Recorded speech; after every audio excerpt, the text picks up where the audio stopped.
Alright, so I got a quick update on the family over here at Bioactive Life.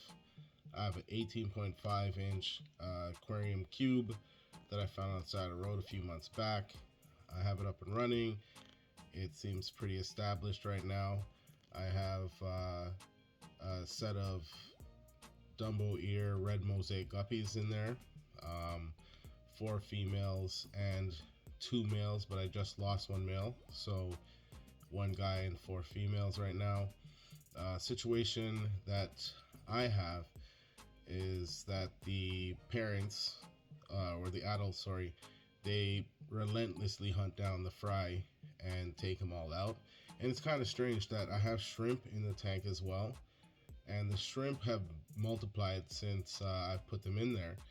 And I got the shrimp and the guppies at the same time, but the fry, I've been pulling them out, and I have a substantial number now. So what I've done is, to help the situation, I have purchased a Fluval multi-chamber holding and breeding box. It's the 3-chamber breeding box, medium size, and I've watched a few reviews on YouTube about the product, and I felt that it fared pretty well. So I grabbed one off the big A company. It was delivered this morning. And another part to the situation is that the box itself is pretty good from the reviews, but there's 2 setbacks or drawbacks. That the flow is sort of inconsistent due to the fact that the uptake doesn't have an air stone. It just puts out large sized bubbles. So when the bubbles break at the top, where the water exits the output, there's like a gurgle sound, which can be pretty annoying, especially when you already have pumps and other little things that are humming in the background in your setup. So just to eliminate one more sound is something I'm looking forward to doing. I've seen some folks modify the uptake tube with a slightly larger tube, and then they stick an air stone in, but I think I might have lucked out and saved these for a long time. These are pretty small. I think they'll be able to fit inside the uptake tube itself, and with probably a little drill in the bottom or whatever, I'll see what I can do, and I'll show you the final results. Okay, so after sussing out the situation a little bit, I realized that if you can get a look here, the bottom is pretty flimsy as it is. So I've decided not to drill. I'm going to heat my way through it. So I'm just going to melt a hole nice and slow in there. And then I had also aforementioned that I'd be using silicone to plug this hole here, but I don't have any silicone that isn't brick hard at this moment, so I'm going to use the trusty old glue gun. Alright, so first, this thing's been on for a minute, so I'm just going to put a little dollop right on the top. That solves that situation. Nice and easy. This stuff's hot, but I work in the kitchen, so it's not that hot. And just dab it until it cools. You can see that there.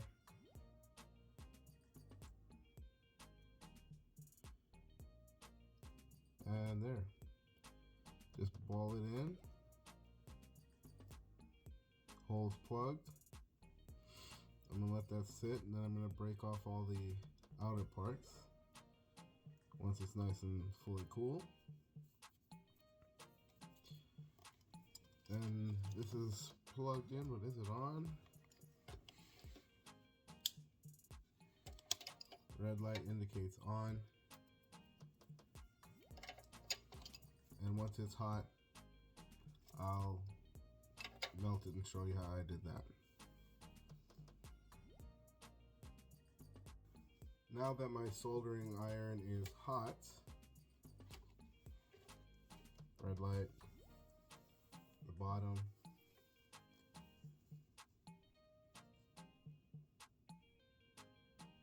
and nice nice and easy.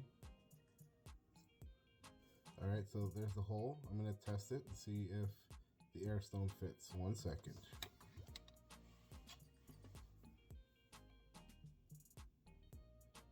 Okay, so the hole's not big enough.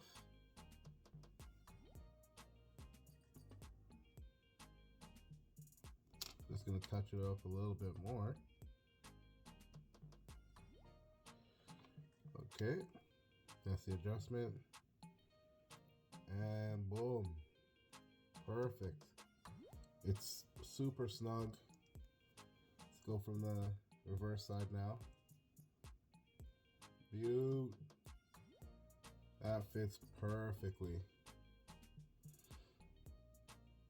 All right, simple. Heat, melt, perfect hole. And now, there it is. This fix literally cost me nothing because I hoard everything. So, air stone I've had for I don't even know how long. Glue gun, got tons of this stuff lying around. And so after this, the lights in my fish room are off right now. So in a couple hours they'll be on, and I'll show you everything fully assembled from top to bottom. All right, I'm back with it fully assembled, and I'll quickly take it apart here.